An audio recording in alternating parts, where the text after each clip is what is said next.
خطیب قبلہ اول کی عالم اسلام سے استدعا۔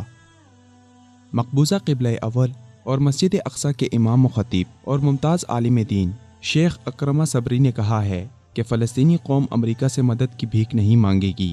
انہوں نے عالم اسلام اور عرب ممالک سے مطالبہ کیا کہ وہ امریکہ کی جانب سے فلسطینیوں کی کم کی گئی امداد کی کمی کو پورا کریں تاکہ فلسطینی قوم بھیک میں ملنے والی امریکی امداد کو مسترد کر سکیں۔ مرکز اطلاعات فلسطین کے مطابق 2 فروری کو نماز جمعہ کے اجتماع سے خطاب کرتے ہوئے انہوں نے کہا کہ عالمی اوباش ایک سازش کے تحت فلسطینیوں کے حق واپسی کو ختم کرنے سمیت دیگر حقوق کو سلب کیا جا رہا ہے۔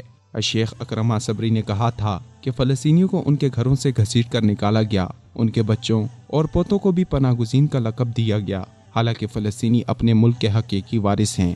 شیخ اکرمہ صبری نے کہا تھا کہ فلسطینی پناہ گزینوں کا قضیہ ہمیشہ قائم رہے گا۔ جب تک فلسطینی پناہ گزینوں کی وطن واپسی یقینی نہیں بن جاتی، اس وقت تک وہ اپنے حق واپسی کے لیے جدوجہد جاری رکھیں گے۔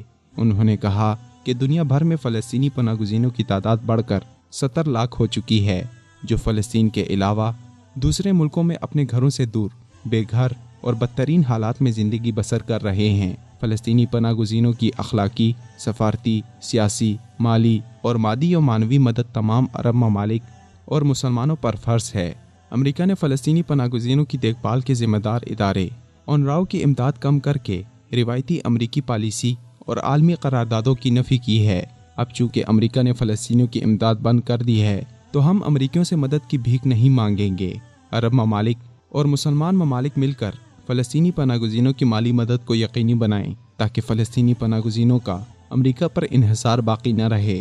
شیخ اکرمہ صبری کا کہنا تھا کہ قبلہ اول کو لاحق خطرات کم نہیں ہوئے، بلکہ قبلہ اول کو درپیش خطرات مسلسل بڑھتے جا رہے ہیں۔ یہودی آباد کار روزمرہ کی بنیاد پر مسجد اقصی پر دھاوے بولتے ہیں۔ اسرائیلی حکومت اور اس کی ریاستی مشینری القدس اور مسجد اقصی کے اسلامی تشخص کو مٹانے کے لیے دن رات سرگرم ہیں۔ انہوں نے کہا کہ فلسطینی قوم القدس کو اسرائیلی ریاست کا دارالحکومت کسی صورت میں قبول نہیں کرے گی۔ بیت المقدس پر اسرائیل کا ناجائز تسلط قائم ہے اور قابض صہیونی ریاست کے غاصبانہ قبضے کے خلاف جدوجہد جاری رکھی جائے گی۔ شیخ اکرمہ کی استدعا امریکی صدر کے حالیہ فیصلوں اور فلسطین دشمنی کے تناظر میں ہے، جس میں سے ایک فیصلے میں امریکی صدر ڈونلڈ ٹرمپ نے یروشلم کو اسرائیل کا دارالحکومت قرار دیا۔ It is time to officially recognize Jerusalem as the capital of Israel.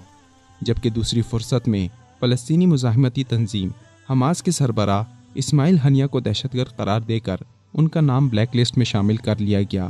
امریکہ کی اسرائیل نوازی اور فلسطین دشمنی فیصلوں نے نہتے فلسطینیوں کے دلوں میں امریکہ کی نفرت کوٹ کوٹ کر بھر دی ہے۔ عالم اسلام کو چاہیے کہ خطیب مسجد اقصی کی آواز پر لبیک کہتے ہوئے فلسطینیوں کا ہاتھ تھامیں اور امریکہ کا غرور خاک میں ملائیں۔